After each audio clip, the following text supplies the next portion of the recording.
Sesudah itu Yesus segera memerintahkan murid-muridnya naik ke perahu dan mendahulunya ke seberang. Sementara itu ia menyuruh orang banyak pulang. Dan setelah orang banyak itu disuruhnya pulang, Yesus naik ke atas bukit untuk berdoa seorang diri. Ketika hari sudah malam, ia sendirian di situ. Perahu murid-muridnya sudah beberapa mil jauhnya dari pantai dan diombang-ambingkan gelombang karena angin sakal. Kira-kira jam 3 malam datanglah Yesus kepada mereka, berjalan di atas air. Ketika murid-muridnya melihat dia berjalan di atas air, mereka terkejut dan berseru, "Itu hantu!" Lalu berteriak-teriak karena takut. Tetapi segera Yesus berkata kepada mereka, "Tenanglah, aku ini. Jangan takut." Lalu Petrus berseru dan menjawab dia, "Tuhan, apabila Engkau itu, suruhlah aku datang kepadamu berjalan di atas air." Kata Yesus, "Datanglah." Maka Petrus turun dari perahu dan berjalan di atas air mendapatkan Yesus. Tetapi ketika dirasanya tiupan angin, takutlah ia dan mulai tenggelam lalu berteriak, "Tuhan, tolonglah aku." Segera Yesus mengulurkan tangannya, memegang dia dan berkata, "Hai orang yang kurang percaya, mengapa engkau bimbang?" Lalu mereka naik ke perahu dan angin pun redalah. Dan orang-orang yang ada di perahu menyembah dia, katanya, "Sesungguhnya engkau anak Allah." Haleluya. Bapak yang dikasihi Tuhan, Yesus setelah memberi makan 5.000 orang laki-laki, belum termasuk perempuan dan anak-anak, kemudian peristiwa ini terjadi. Yesus memerintahkan di ayat 22 dikatakan, orang banyak disuruh pulang, udah kenyang, pulang. Lalu murid-murid mendahuluinya dengan perahu ke seberang. Kenapa? Karena Yesus butuh waktu untuk berdoa seorang diri. Ini suatu detail yang selalu ada di dalam setiap cerita tentang Yesus. Setelah dia melakukan pelayanan seperti apapun sibuknya, dia selalu membutuhkan waktu untuk berdoa seorang diri kepada Bapa. Dan cerita mujizat yang kemarin itu, yang begitu dahsyat, begitu heboh, begitu luar biasa, sudah selesai. Orang banyak pulang dengan berjalan menuju tempat mereka masing-masing. Nggak tahu itu mereka harus melewati malam dan bagaimana, nggak diceritakan detailnya. Dan murid-murid naik perahu. Malam-malam mereka naik perahu menyeberang danau untuk ke seberang. Dan perahu murid-murid sudah beberapa mil jauhnya dari pantai. Sudah cukup jauh mereka. Dan apa yang terjadi? Diombang-ambingkan gelombang karena angin sakal. Kalau naik perahu biasanya, apalagi perahu dengan layar atau perahu dayung, biasanya para nelayan akan menghitung angin seperti apa, dan tidak setiap waktu nelayan bisa memutuskan untuk naik perahu, berlayar mengarungi laut atau danau. Karena kalau ada angin yang keras, mereka itu akan sangat berbahaya untuk mereka naik perahu.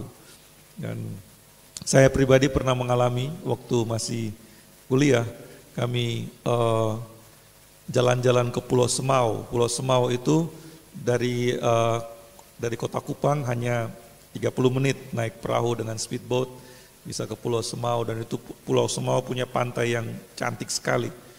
Apalagi itu tahun 90-an yang saya udah tua ya, tahun 90-an udah mahasiswa. Tahun 90-an dan itu indah sekali, dan kami main di pantai kesorean. Sehingga ketika kami pulang itu matahari sudah terbenam dan angin sudah mulai berhembus, dan angin kencang berhembus dan gelombangnya luar biasa. Untungnya kami punya jurumudi yang mengemudikan speedboatnya itu pintar sekali dan kami bisa lewat. Tapi itu pengalaman yang paling luar biasa bagi saya, karena benar-benar merasa, waduh Tuhan, butuh Tuhan gitu ya.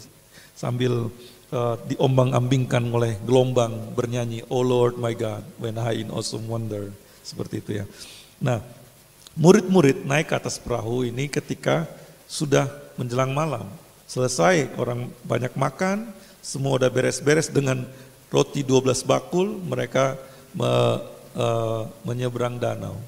Dan beberapa mil jauhnya mereka diombang-ambingkan gelombang karena angin sakal. Angin kencang berembus di danau dan perahu mereka terombang-ambing. Di Injil yang lain disebut mereka susah payah. Mereka susah payah mendayung karena angin sakal. Dan itu tengah malam. Injil Markus mencatat kira-kira jam 3 malam Yesus datang kepada mereka. Jadi memang mereka nekat sebenarnya. Mereka nekat naik perahu di malam hari untuk kembali ke seberang danau. Karena memang mungkin mereka ada di tempat sepi, mereka nggak bisa bermalam di situ atau bagaimana. Atau Yesus memang nggak mau mereka ganggu Yesus, mau berdoa sendiri, mereka disuruh naik perahu pulang. Mungkin waktu Yesus nyuruh mereka pulang naik perahu ada yang protes juga, ini udah malam. Tapi Alkitab nggak catat mereka ngomong seperti itu, mereka naik perahu dan mereka menyeberang. Dan apa yang terjadi? Mereka kesulitan di tengah danau.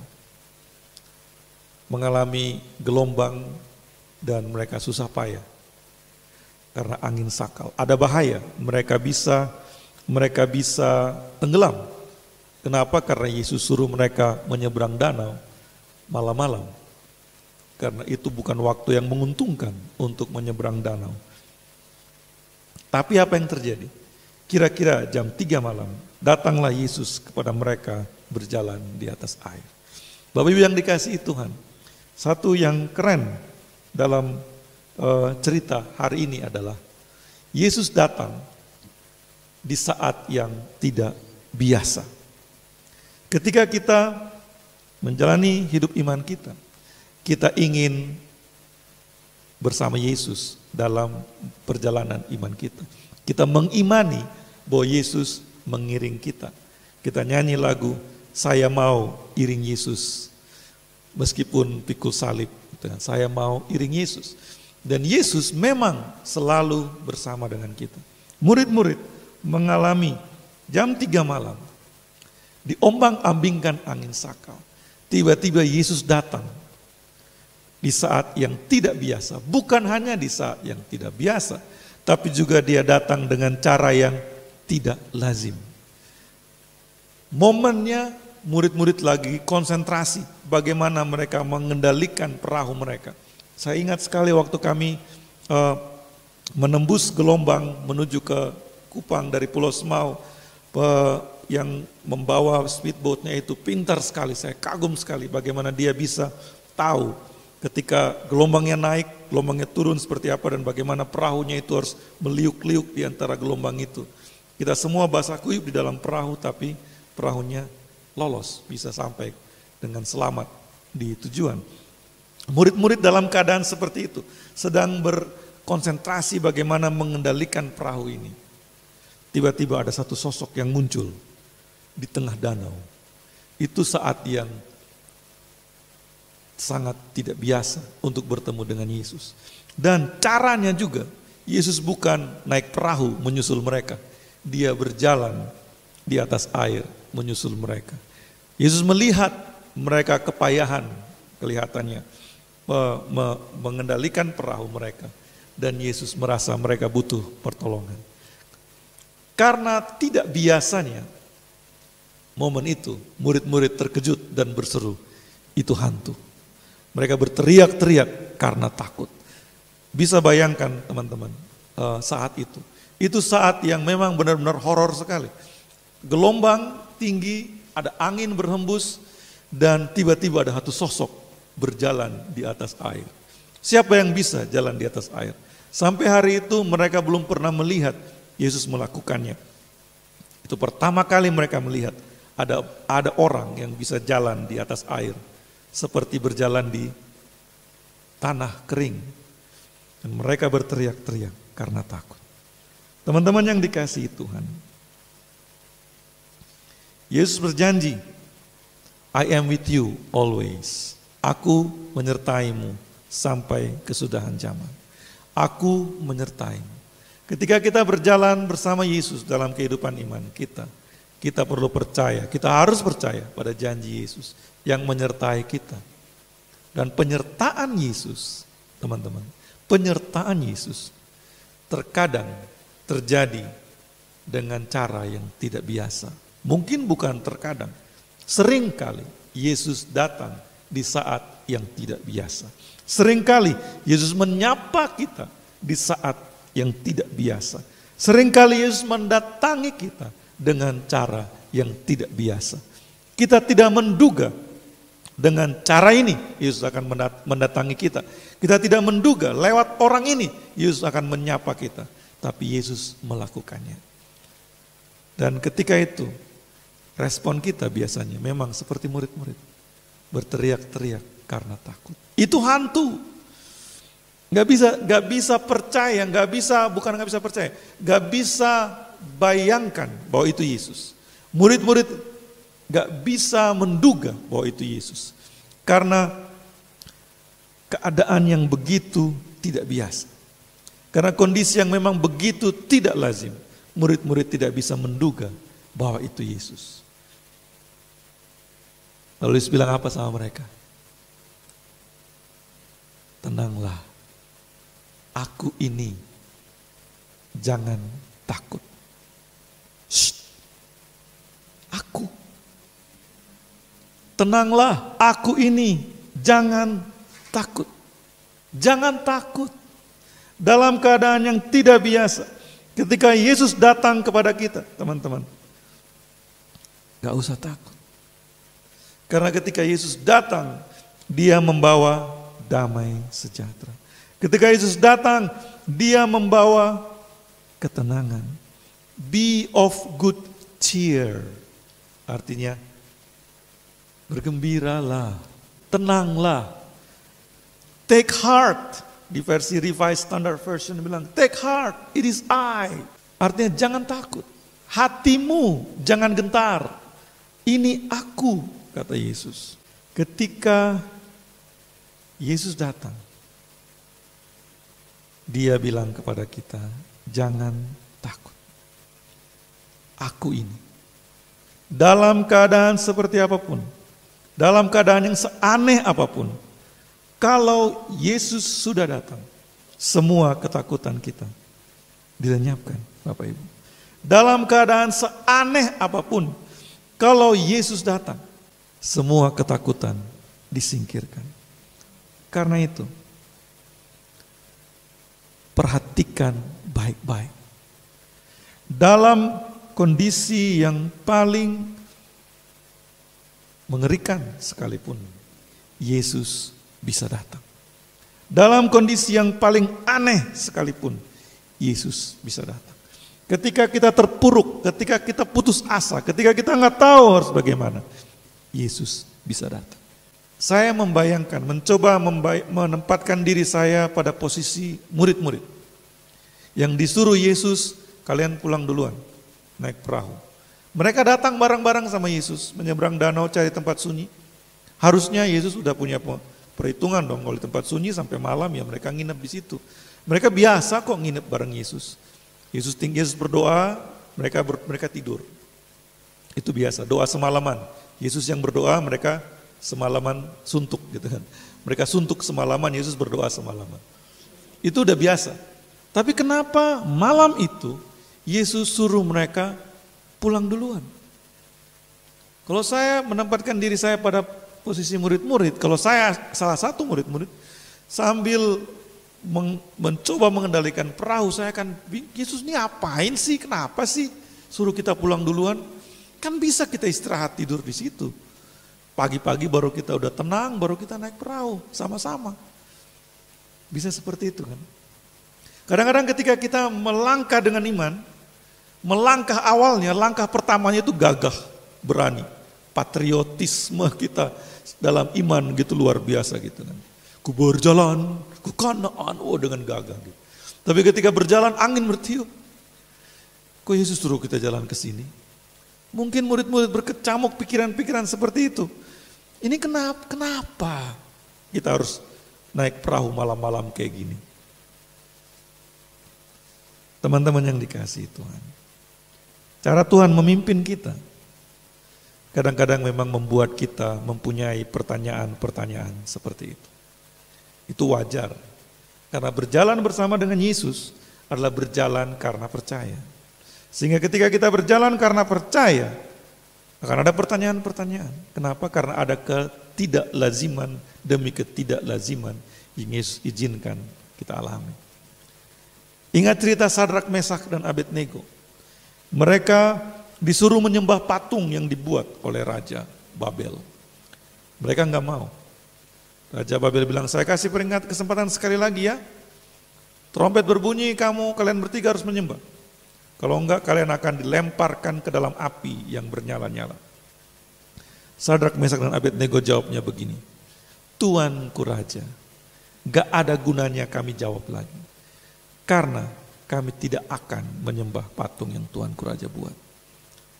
Dan seandainya Tuhan yang kami percaya tidak sanggup melepaskan kami dari api itu pun, kami tetap tidak akan menyembah patung yang Tuhan buat. Dan mereka dilemparkan ke dalam api. Apa yang Tuhan lakukan, Allah lakukan. Apakah Allah menghentikan tangan orang-orang yang melemparkan mereka? Enggak. Bahkan di kitab Daniel ditulis, orang yang melemparkan mereka ke dalam perapian itu terbakar, mati. Sadrak, Mesak, dan Abednego jatuh ke dalam api yang dipanaskan 7 kali lipat lebih panas dari biasanya. Selesai. Karena iman mereka mati konyol? Tidak. Di tengah api yang bernyala 7 kali lipat lebih panas itu, datang satu sosok yang seperti anak dewa, yang ngomong begini, Raja Babel. Kita lempar 3 orang, kok ada 4 orang di dalam api? Dan satunya seperti anak dewa. Yesus datang kepada Sadrak, Mesak, dan Abednego di tengah perapian yang begitu panas. Akhirnya mereka dikeluarkan dari perapian itu. Tidak ada bau hangus sedikit pun. Mungkin di dalam perapian itu tiba-tiba Tuhan bikin force field, seperti di Star Wars gitu ya. Sehingga mereka terlindungi, apinya enggak ada yang membakar mereka. Karena bau angus pun enggak ada. Ini mereka dilemparkan dalam api yang bernyala-nyala 7 kali lipat panasnya. Keluar tidak ada bau angus. Kenapa? Karena ada Tuhan bersama dengan mereka. Karena itu teman-teman, tenanglah. Jangan takut. Yesus mengatakan, tenanglah, aku ini, jangan takut. Kita berada di masa yang membingungkan. Karena pandemi COVID-19 yang gak selesai-selesai. Yang menyusahkan bukan pandeminya sebenarnya. Yang menyusahkan adalah ketidakpastiannya. Kapan kita bisa normal lagi? Jadi harus bagaimana? Dan terjadilah ketakutan-ketakutan. Terjadilah kepanikan-kepanikan. Terjadilah ketidakpastian demi ketidakpastian yang membuat kegalauan. Dalam keadaan yang seperti ini, Bapak Ibu, kita harus buka mata, pasang telinga untuk melihat Yesus yang datang kepada kita dalam keadaan yang tidak biasa dan tidak lazim. Kalau kita berseru kepadanya, dia pasti akan datang. Murid-murid gak berseru. Mereka tahu Yesus lagi berdoa. Kalau Yesus lagi berdoa sendirian, dia gak mau diganggu. Atau mereka gak pikirkan bahwa dia akan datang. Mereka gak berseru. Mereka cuma mungkin, aduh Yesus ini kenapa sih suruh kami menyeberang danau malam-malam begini. Tapi dalam keadaan itu Yesus tahu. Dan Yesus datang. Berjalan di atas air. Tenanglah. Aku ini, jangan takut. Murid-murid ketakutan, panik, hantu. Sampai kemudian Petrus memberanikan diri. Dan saya kira memang susah untuk mengenali Yesus. Dengan gelombang dan angin seperti itu, susah untuk mengenali Yesus. Apakah baju Yesus basah atau enggak, saya enggak tahu juga ya. Karena kalau angin seperti itu kan airnya ciprat kemana-mana gitu. Dan Petrus bilang, Tuhan, apabila Engkau itu suruhlah aku datang kepadamu berjalan di atas air. Petrus mau diyakinkan itu Yesus. Benar itu Yesus. Dia mengatakan, apabila engkau itu. Petrus minta tanda sama Yesus.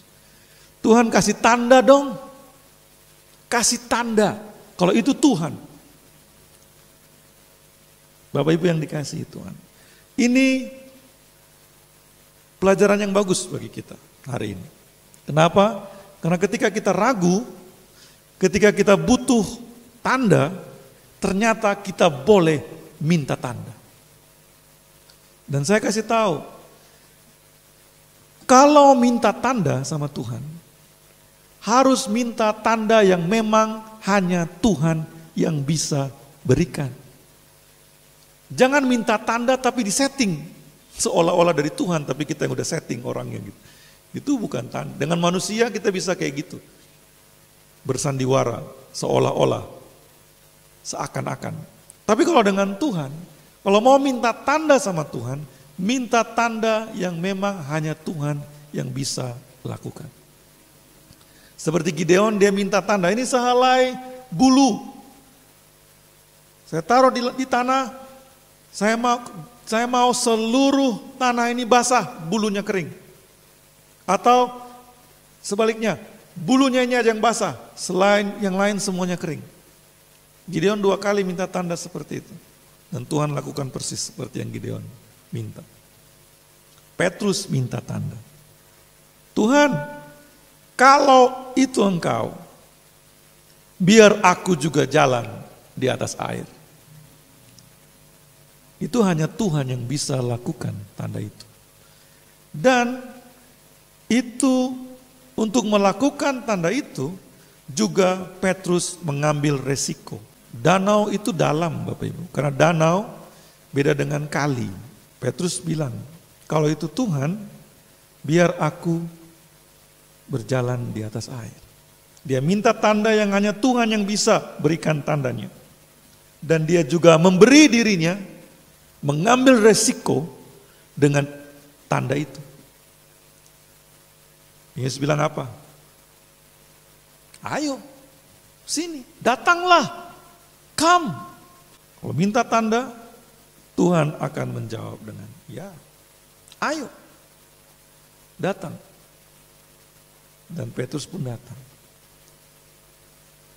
Come. Dan Petrus turun dari perahu, lalu dia berjalan di atas air mendapatkan Yesus. Kalau kita mengikuti Yesus, bisnis kita dengan Yesus adalah percaya. Dari pihak kita, Yesus gak minta modal, penyertaan modal. Tuhan tanggung semuanya. Dan yang kita harus tanggung adalah apa? Kita harus tanggung adalah percaya. Percaya kepada apapun yang Tuhan ajukan kepada kita. Itu bisnis kita dengan Tuhan, urusan kita dengan Tuhan adalah urusan percaya. Karena itu percayalah. Lihat, ketika Petrus minta tanda, Tuhan bilang datanglah, dia percaya, oke. Untuk buktikan bahwa yang suruh datang itu adalah Tuhan, dia harus melangkah. Dan dia melangkah. Dia injakan kakinya di atas air. Plak. Airnya menjadi seperti tanah keras. Dia bisa melangkah. Dan dia pun melangkah mendapat Yesus. Tapi teman-teman, bimbang itu sama dengan tidak percaya. Bimbang itu artinya bercabang, divided. Karena itu a heart that's undivided artinya hati yang memang percaya dengan sepenuhnya. Petrus sambil berjalan, ada angin bertiup dan hatinya bimbang. Bimbangnya kenapa? Tuhan sudah menjawab tantangannya. Tuhan sudah menjawab, memberikan tanda yang dia minta. Lalu apa yang dia bimbangkan? Dia distracted, apa itu ya? Terpecah perhatiannya, bukan kepada Tuhan yang telah menjawab tandanya, tapi pada fenomena yang ada di sekitarnya. Dia membiarkan pikiran manusiawinya masuk di dalam benaknya, sehingga dia bukan lagi berpikir tentang Yesus yang memberi tanda, tapi dia berpikir tentang sekitarnya. Ada angin sakal, ada gelombang. Berjalan di atas gelombang itu berarti tanahnya tuh bergoyang-goyang gitu kan. Tapi dia jalan.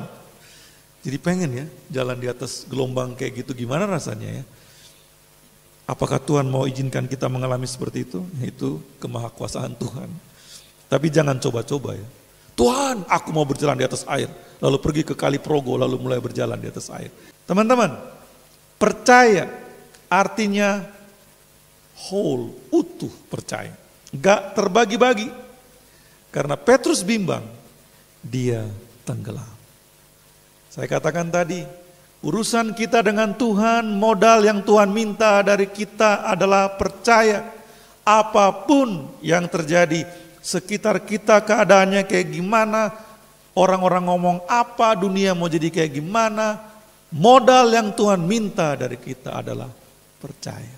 Karena itu Tuhan mengulurkan tangannya kepada Petrus dan memegang dia dan bilang apa?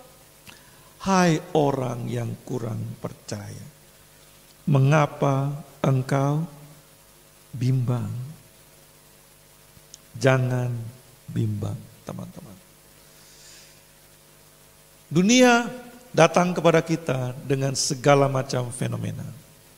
Kehidupan membawa begitu banyak peristiwa, keadaan, situasi, kondisi, orang-orang yang membuat kita bisa lose heart, yang membuat kita bisa kurang hati, patah semangat, kecil hati, dan akhirnya menjadi kurang percaya.